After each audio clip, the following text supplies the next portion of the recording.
ГСП онлайн. Городские новости сейчас.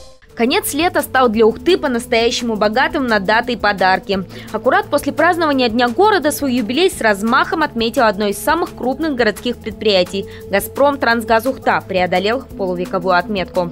Ко дню своего рождения газовики постарались закончить самую крупную городскую стройку, открыв двери нового офиса. Перед большим зданием, к слову, обустроили не только парковку для своих, но и зону отдыха для всех местных. Аллея газовиков стала приятнейшим бонусом для тех, кто живет в районе нового здания. Раньше возможности прогуляться и посидеть на лавочке у жителей новой части города просто не было. Изюминкой аллеи стали скульптуры. Результат симпозиума «Север в трех измерениях» может показаться неоднозначным, так скажем, на любителя, зато символично. Скульптуры получили название «Северный цветок», «Северное солнце», «Северный ветер» и «Остров», то есть целиком и полностью посвящены северной красоте, природе и коренным жителям.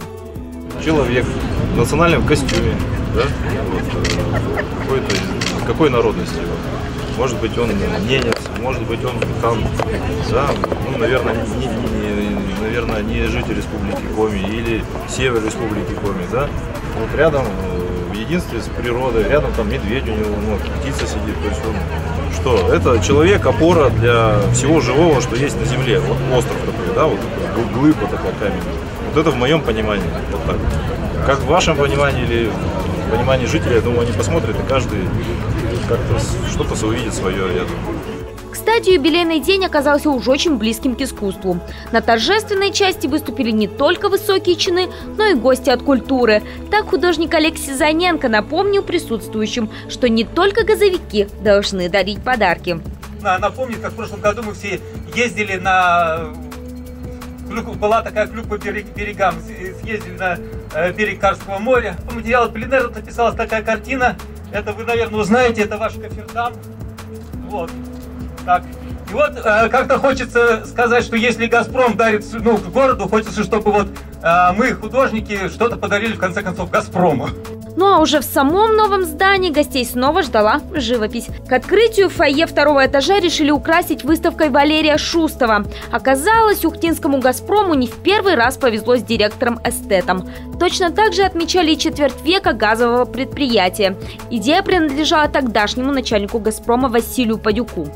Он, значит, мне предложил, давай мы сделаем по юбилею выставку. И мы сделали выставку тоже моих работ, значит, а выставка как раз у нас построился новый дворец культуры на площади. И вот прошло 25 лет. Это вторая выставка у меня здесь, в Север-Газпроме. Я надеюсь, что это не последняя.